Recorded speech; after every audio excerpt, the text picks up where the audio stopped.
Aujourd'hui, je vais aborder un thème qui est cher à mon cœur parce que souvent méprisé, évité, et je veux parler de la mort. La mort fait partie pleinement de notre existence, mais notre société a tendance à ne pas la montrer, voire la cacher, voire l'ignorer. Et de ce fait, à chaque fois qu'elle survient, c'est comme un oiseau de mauvais augure et nous tombons des nues chaque fois qu'elle se présente à nous. Aujourd'hui, j'ai envie de désacraliser cela, désacraliser les peurs qui peuvent être autour de la vision de la mort que l'on peut avoir dans notre société. J'ai envie de vous partager ma vision, puisque ce n'est que ma vision, et c'est un partage que je fais et qui n'a aucune autre valeur que de partager une vision. J'insiste là-dessus, je n'ai pas la prétention de vous définir ce qu'est la mort, mais je vous la partage en tant que médium, et donc en tant que relié à l'invisible et relié à des défunts qui peuvent de ce fait ne plus être présents sur ce plan terrestre. Et j'ai envie de vous partager en fait ma propre vision de la mort. Déjà, ma vision de la vie d'abord. Pour définir la mort, il faut aussi définir la vie. Ma vision de la vie, c'est que nous sommes des êtres spirituels qui sommes venus nous incarner dans un corps physique et terrestre pour expérimenter et à travers ces expériences comprendre des aspects de l'ombre, des aspects de la lumière et toujours évoluer pour comprendre ce qu'est l'amour et toute la dualité qu'il peut y avoir autour de l'amour.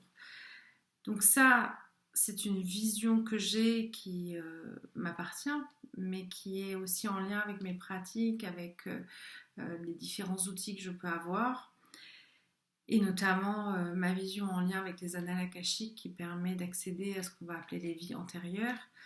Et donc, la vision que j'ai de la vie et du coup de la mort, c'est que nous sommes ces êtres spirituels permanents, cette conscience permanente qui vient s'implanter dans un corps physique, ou plutôt je dirais se connecter à un corps physique, qui va donc durant sa vie terrestre interagir avec d'autres.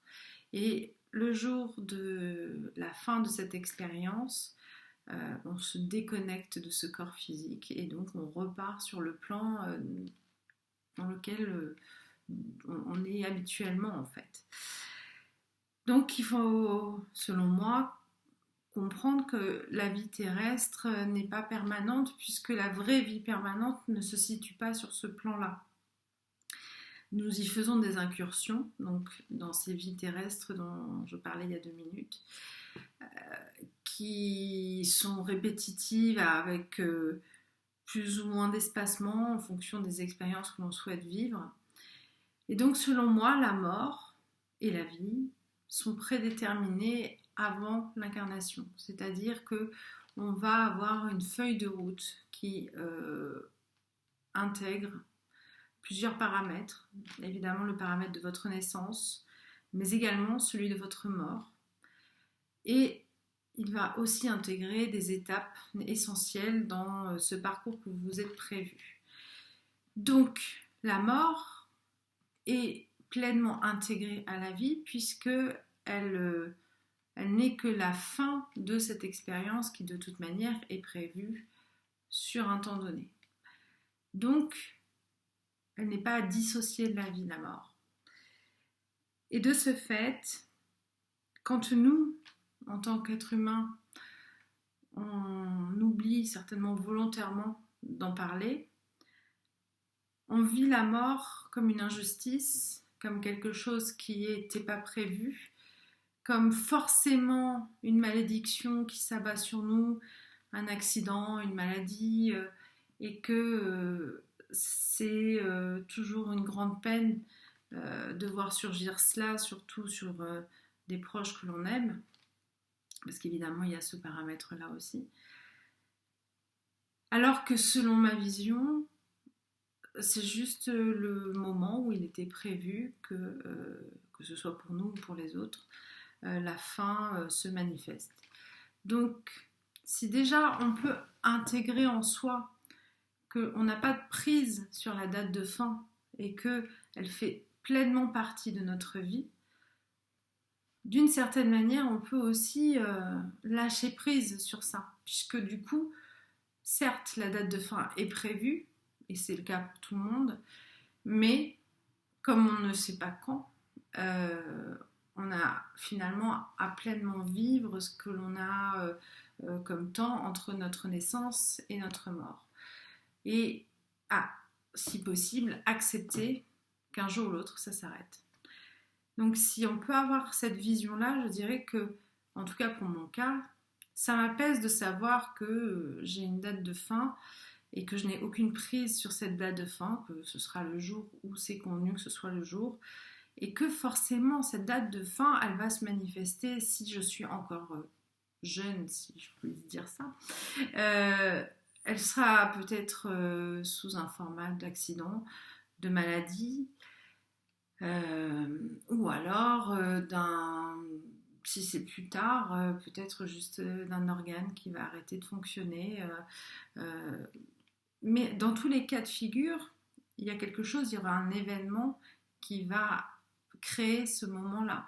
Et donc l'événement en soi n'est pas important. Il faut intégrer que c'est la date qui est, elle, importante, mais que la date est toujours juste en elle-même.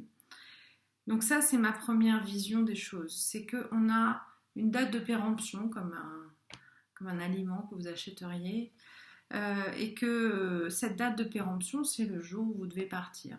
Et que ça, vous pouvez rien y changer. Donc quelque part, relaxez-vous. Quand ce sera votre moment, ce sera votre moment, que ce soit par un accident, que ce soit par une maladie, que ce soit encore autrement. Et idem pour tous les gens qui vous entourent. Alors peut-être que ça ne vous rassure pas du tout, parce qu'évidemment, on ne sait pas quand est-ce que cette date de fin aura lieu. Ça intègre que, bien sûr, vos proches aussi, que vous aimez, peuvent décéder, et ils vont décéder de toute manière. Mais ce qui m'importe, moi, c'est pas tant la fin, c'est ce qui se passe entre les deux. Ce qui est important dans la notion de mort, c'est surtout la vie, c'est surtout qu'est-ce que je peux vivre, moi, avec les gens que j'aime, pour moi aussi, qu'est-ce que moi j'ai envie de vivre dans cette vie que j'incarne pour finalement me dire à la fin, je suis heureuse d'avoir vécu ces moments-là, même si peut-être je serais triste de partir d'ores et déjà, au moins je me dirais j'ai vécu intensément jusque-là.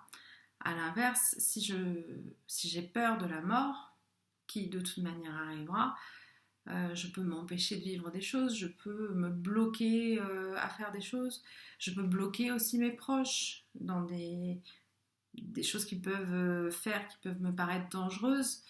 Donc forcément, créer des blocages qui sont peut-être pas nécessaires et qui peuvent amoindrir en fait l'expérience que vous êtes venu vivre et incarner.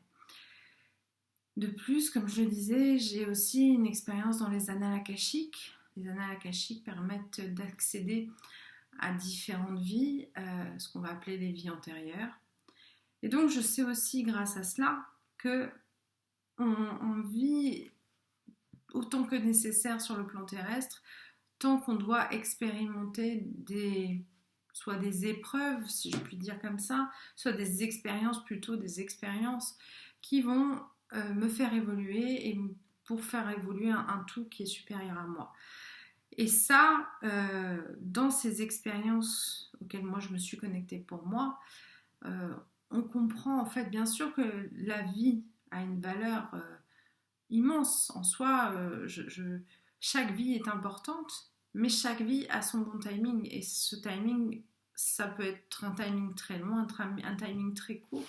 Ça peut être des moments presque très très courts du coup. Ça peut être des morts-nés, ça peut être des enfants morts en bas âge. Et tout a une raison d'être, que ce soit pour vous ou les gens avec lesquels vous allez vivre ces expériences. Toutes ces expériences ont une raison d'être. Donc la vie, elle a toujours un sens, elle a toujours une destination. Et donc notre vie s'inclut dans ce sens global. Et donc, même si parfois on perd le contrôle et on a l'impression que la vie part dans n'importe quel sens, finalement, tout a une raison d'être et tout a un sens.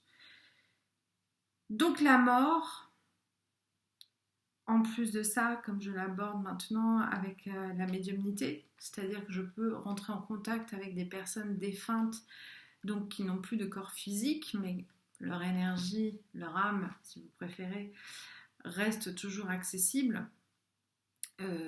On peut aussi donc dialoguer avec certains défunts, peut-être pas tous, parce que certains peuvent ne pas être disponibles pour ça. Sachez que ce n'est jamais triste. C'est jamais triste. Les relations que l'on peut avoir lors d'un contact défunt sont très souvent empreintes d'amour, de joie, de beaux messages. Donc il y a parfois aussi de choses moins drôles, moins faciles, mais qui ont un sens pour celui qui reçoit le message. Dans tous les cas, ce que je veux dire, c'est que il n'y a aucune dimension de regret d'être parti ou d'être mort. Il peut y avoir parfois de la culpabilité sur certaines choses, mais pas par rapport à l'état d'être mort en tout cas. Donc, c'est pour moi, du coup, il n'y a pas de problématique à mourir en fait. On va y passer, on y est passé maintes et maintes fois. Donc c'est un état naturel, ce n'est pas quelque chose de surnaturel, ce n'est pas quelque chose d'injuste. Et j'espère avoir pu vous partager ça. Peut-être que vous n'avez pas du tout cette vision-là. Ce que j'espère vous avoir transmis aussi, c'est de comprendre qu'il n'y a pas que cette vie présente et qui fait qu'on peut être paniqué qu'elle s'arrête parce qu'on se dit mon Dieu, mais si cette vie s'arrête, il ne me reste plus rien. Je peux du coup, en tout cas en lien avec les expériences que j'ai, vous assurer qu'il y en aura d'autres ou vous en avez eu d'autres, même si on l'oublie, même si on n'est pas au courant de ça. Et qu'on reste en lien aussi avec beaucoup d'âmes que l'on aime dans cette vie-là ou dans les autres. Et même sur le plan évoqué, puisqu'on est tous en contact à ce moment-là. Donc, il n'y a pas de séparation, en fait, entre la vie et la mort. Il n'y a pas de séparation entre l'incarnation et le fait de ne plus être incarné. Ce que je voulais dire par rapport à ça aussi, c'est que certains événements peuvent vraiment rappeler cette notion de mort. Et j'espère que cette vidéo vous aidera à lâcher prise un peu plus sur le fait de ne plus être présent. Et par rapport à l'incarnation elle-même, je peux aussi comprendre que des fois on a peur de mourir, non pas pour soi, mais plutôt pour son entourage et peut-être pour les conséquences que cela a sur la vie de votre entourage. Mais là encore, il n'y a pas de scénario catastrophe, puisqu'en fait, pour moi, l'incarnation des personnes qui se seront incarnées aussi avec vous, même si vous décédez, dans leur parcours, ce paramètre était déjà inclus. Et donc, il y aura forcément ce paramètre qui était intégré dans leur parcours de vie, même si ça n'empêchera pas qu'ils peuvent le vivre difficilement, ils peuvent le vivre même dramatiquement. Mais encore une fois, il n'y a pas de hasard dans tout ce qui se manifeste. Donc je vous souhaite une réflexion sur ce sujet qui est très très vaste. J'espère avoir peut-être impliqué quelque chose pour vous de nouveau. Et puis bien sûr, je suis ouverte à la discussion sous cette vidéo. Donc merci de l'avoir suivi et on peut tout à fait continuer à en discuter après. Merci, au revoir.